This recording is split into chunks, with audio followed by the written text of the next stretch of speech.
book is something that you know you want to get to eventually. And it's something you've held on to for a long time. And you know it can be such a beneficial tool for you for that long-term purpose and vision that you're trying to accomplish. And yet you keep telling yourself, well, after I get all these other things done, then I'll focus on the book. Or, well, I just feel like the book is more of something nice, but I just don't know if it's going to be worth the time and energy I'll put into it. Or you're even thinking something like, oh, I know I need to do this. I know it's so needed and it's going to impact readers, but it just feels so overwhelming. It just feels so big and daunting, and like I'm going to have to put all this time and effort into it. So you just keep putting it off. I'm Caitlin Silva, and I'm the founder of We Write Books. And I work with Christian mompreneurs and help them to finally get clarity, kick that overwhelm to the curb so they can write and publish their best-selling book and use it as a tool for business, for authority, impact, and also for purpose. I remember when I was in that same boat, when I had all of these book ideas inside of me. And as a little girl, I had known that growing up, writing was going to be a big part of my life. Being a mom, being a wife, and being a writer. Those were pretty much my big three. But along the way, I grew up and real life happened and I was working and I had responsibilities and, motherhood. And so those writing dreams just got put on the back burner. And it wasn't until I had this crisis moment where everything shifted for me. I was at work and my son was at school. He had one of those fun kid performances and I wasn't able to go because of my shift. So when I picked him up after school, he looked up at me with tears in his eyes and he said, "Mom, where were you? All the other kids' parents were here and I was looking and I couldn't find you." And in that moment, my heart broke. I just thought, what if something happens to me and all my son remembers is me working? What if I look back in 20 years with regret, wishing that I had just done that thing that I had been given a lot sooner?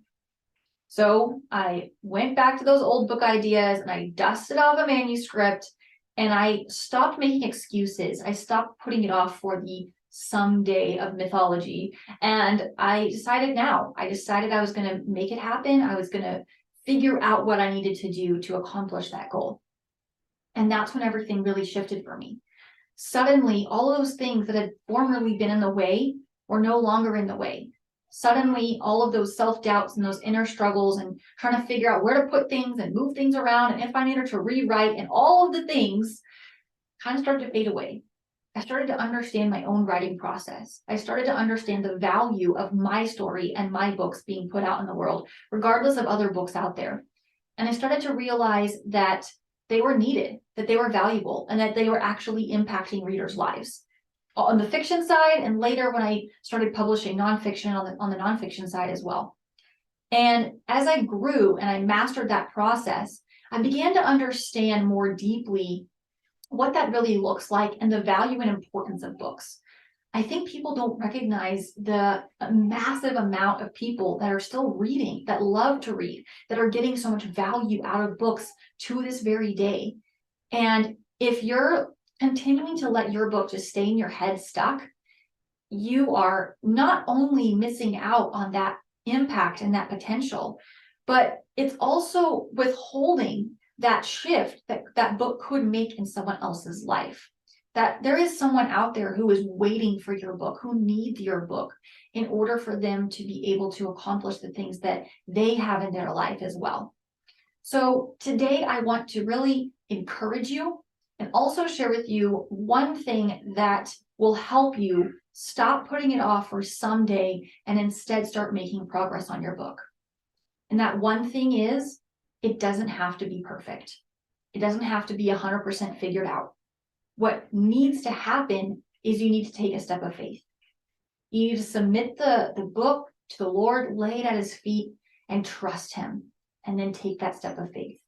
You need to start pursuing the book now, because believe it or not, if you make a little bit of progress, just one day at a time, before you know it, you'll have accomplished it, and it'll blow your mind.